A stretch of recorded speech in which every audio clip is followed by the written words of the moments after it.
Then was the editing out by the order of the court? He is talking about the plaintiff. No, thank you very much. In the name of God, Your Honor,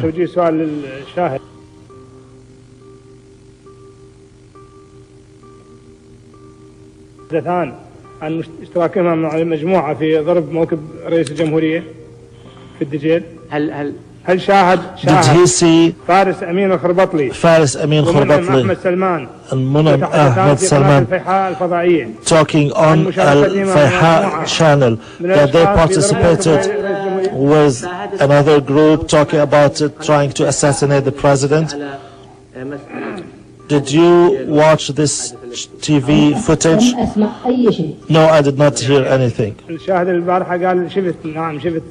The witness before said that he saw them on TV talking about that. I question this testimony. So as for his testimony about the head of the president of the Revolutionary Court, it's because of a grudge that he has, because he claims that his father and uncles died. When the head of the court issues a judgment, he will be applying the law of the prevailing law in the country at that time.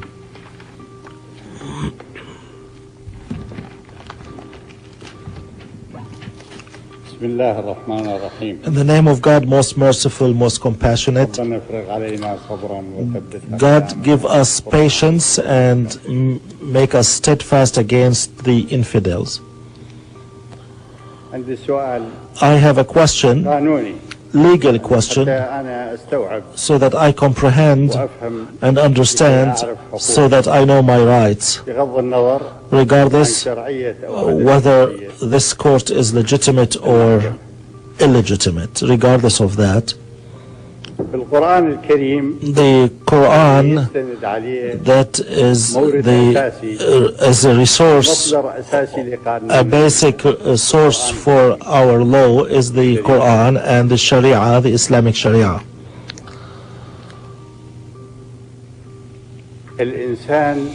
A man, a human being, will not be entrusted with any major issue or whose testimony is accepted except when he is at a legal age. I'm giving you texts. I'm not giving you my own interpretation. That is a text. That's a known text. So the issue we are talking about is not a simple issue. Would a witness that is underage to be taken in consideration as he could be asked for during the investigation? Maybe he will give some good investigative so that to get on a certain track during the investigation. But before a court, a man come and become a witness in such an issue, and his testimony is documented and accepted, and he is underage. This is something that I would like to understand. Is this allowed? Is this permissible? Document his objection about the testimony of the witness because he was underage. At the same time, please, I'm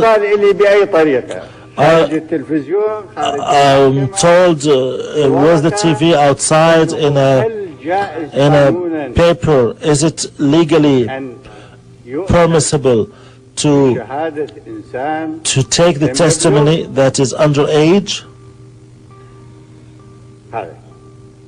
This is number one. We are getting this on record. Another issue, if you allow me, Your Honor. When a man lies once, he can lie twice. This is a rule. If you lie once, you may lie more than one time. But reverse is not true. If you're honest one time, it doesn't mean that you're always honest.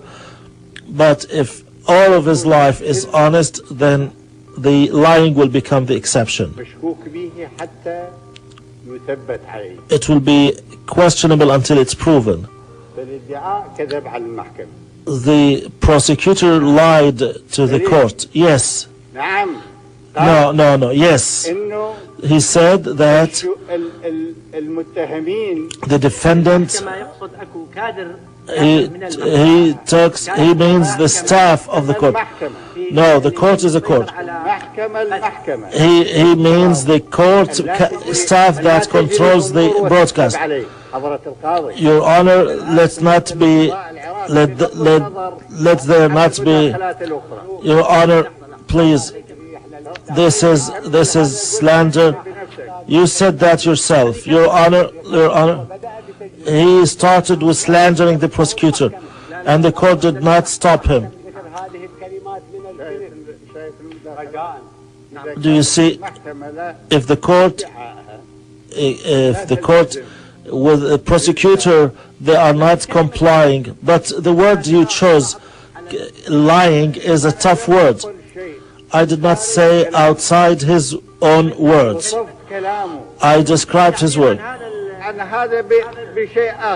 Okay, I will say he alleged, he claimed. The lawyers know. Our ethics say, we say what he said is incorrect. We don't say lied. I did not practice law. You know me. I put the dots on the letters in politics and everywhere. And that's why the Zionism and Americans, the politicians, they dislike Saddam Hussein. And the White House lies once more. The number one liar in the world, that they said in Iraq there is chemicals and a relationship to terrorism, and then they announced later that we couldn't find any of that in Iraq. What I'd like to say, also, they said that what Saddam Hussein was not true. I have documented the injuries I had before 3 American medical teams consequently, in place A, in place B, and in place not C. The defendant should go to the asking the witness not go outside of the scope, please. Your Honor, we don't have a paper.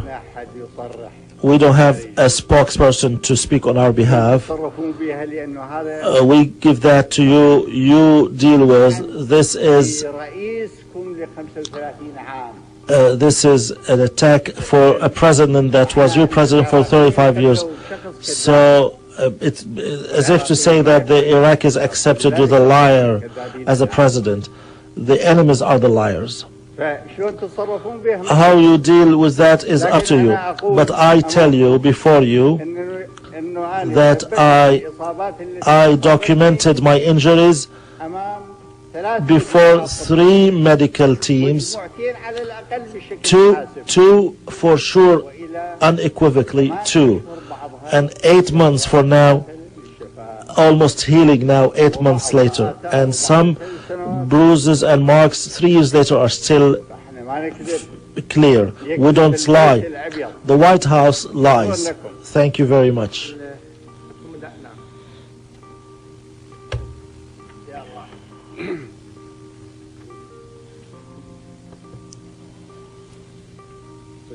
Your Honor, the witness, if I call him brother, he may get not like that, like yesterday. Was he arrested for this incident? No, he was not arrested. He answered that, saying he was not arrested. They arrested those who arrested his father and his uncles. Who were they? Who was the responsible party for arresting your father and uncles? The security officer?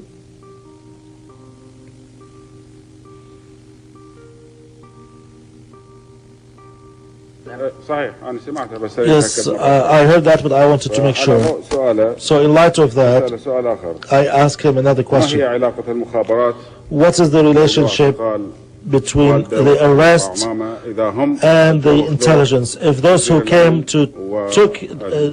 and took him were not the intelligence, what's the relationship of the intelligence? After they were arrested in the jail, they took them to the intelligence. How did you know that? From my late grandmother, may she rest in peace. For those of us just joining us, we are watching the trial against Saddam Hussein and 7 co-defendants on charges of crimes against humanity. We are listening to the first of 2 witnesses that are expected to come before this court on this day. What we have been seeing is the witness recounting his recollections of what went on in jail in 1982. He was cross-examined also by the defense for Saddam. Thank you very much. Back to you. I'd like to cross over now to our correspondent in Baghdad, Anish Rahman, who is in the courthouse listening and viewing all this in real time. We're watching it with a 20-minute delay, and he joins us now to tell us what's happening right now. Anish. Rolita, we're now hearing from the second witness today, but just before that, a very heated exchange between the defendants, primarily Saddam Hussein and his half-brother. You see him there, Barzan Hassan al-Takriti, and the court. Essentially, the speech that Barzan Hassan al-Takriti is embarking on here questions the validity of the court to censor parts of the proceedings, to cut the audio, to cut the video. He says that anything that the defendants say should be shown live, that they have a responsibility not to cut anything that exits its court. He spoke at quite length about the issue. The judge said it will take it into consideration. At one point, though, Barzan Hassan al-Takriti getting very animated. The guards come and surround the pen where he's sitting, and as he sits down, he slams his notebook. He says, "Long live the Ba'ath Party." He challenged the prosecutors. He said that the main chief prosecutor is a former member of the Ba'ath Party. The prosecutors then responded, saying that this was a huge insult. One of the other prosecutors threatening to resign unless the judge steers this case back on track towards the case at hand. He said that political statements are being allowed to be made by these defendants. Barzan Hassan al-Takriti, again, just slamming his notebook down. And at that point, the defense lawyers all stood up, saying that one of the guards had insulted the defendants, the guards who were surrounding the pen. At that moment, literally near all of the defendants as well stood up, Saddam Hussein, Barzan Hassan al-Takriti, Taha Yassin Ramadan. And for a moment, there was some confusion in the court. The defense lawyers threatened to walk out unless the guard was replaced. The judge tried to get a handle of the situation. Saddam Hussein told the judge it was his responsibility to deal with this guard. He said a small employee has done something without your permission. The judge then called the guard. He spoke to him at his bench for just a few minutes and then announced that the judge would be replaced. That the guard would be replaced. We then saw the guard walk out of the courtroom. So for some moments it was unclear exactly what was taking place, but the defense lawyers threatening to walk out, the defendants standing up, telling the judge that he had to take action against the guard. The guard was asked to leave, and now we're hearing from the second witness. This is all part of this battle. At one point, another co-prosecutor stood up and laid out. Let's listen to Barzan Hassan al-Takriti.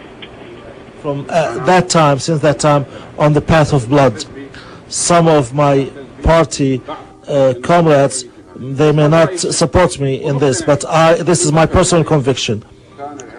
Since that time, Iraq had been on the path of blood. And she was pleading with them not to kill that young boy, the King Faisal, but nobody looked at the Quran, nobody looked at that innocent young man, and they killed him and killed even the woman. Then they killed Abdul Qadir Qasim. Only Abdul Rahman Arif was rescued saved when we made the change. And another time this is happening. This is the third time I tell you, if there is an interest for the Iraqi people, I speak on my own behalf. If my execution benefits the Iraqi people, yes, because I am for my Iraqi and for my people.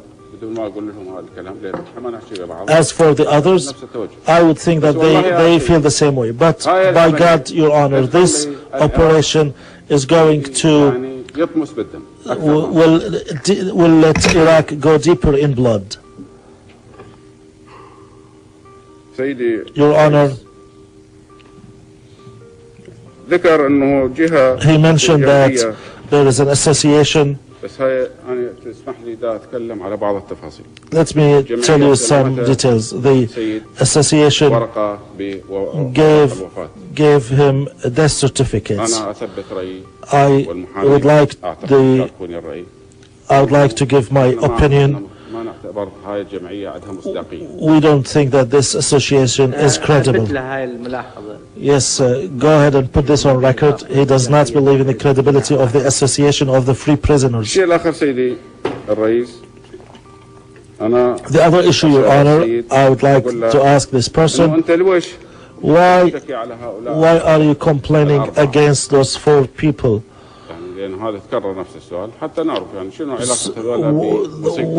What's the relationship between those 4?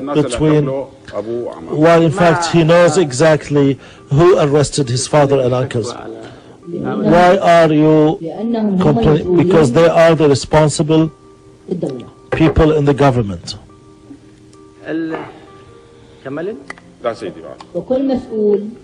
Each person in charge directs his people.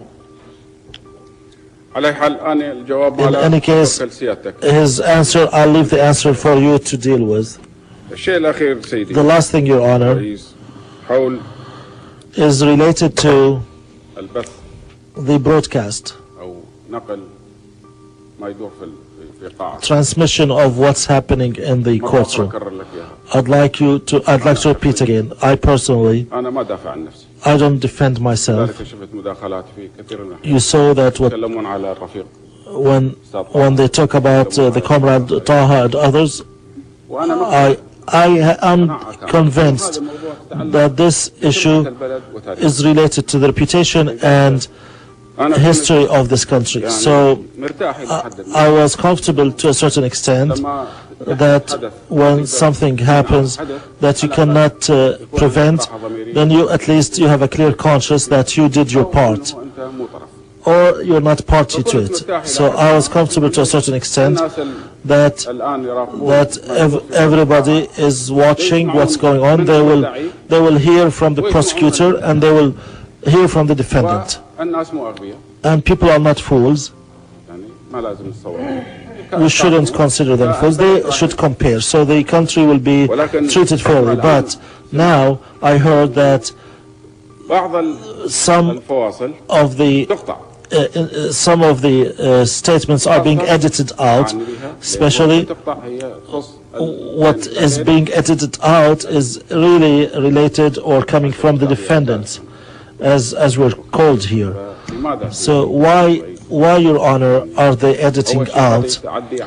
This is violating of the rights of history and the country and the rights of the quote-unquote of the defendants, quote-unquote.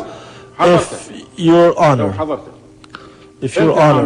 you are in charge, I will talk to you about that. I'll take you to task about that. But I'm talking to you. I'll ask you for a resolution because you are number 1.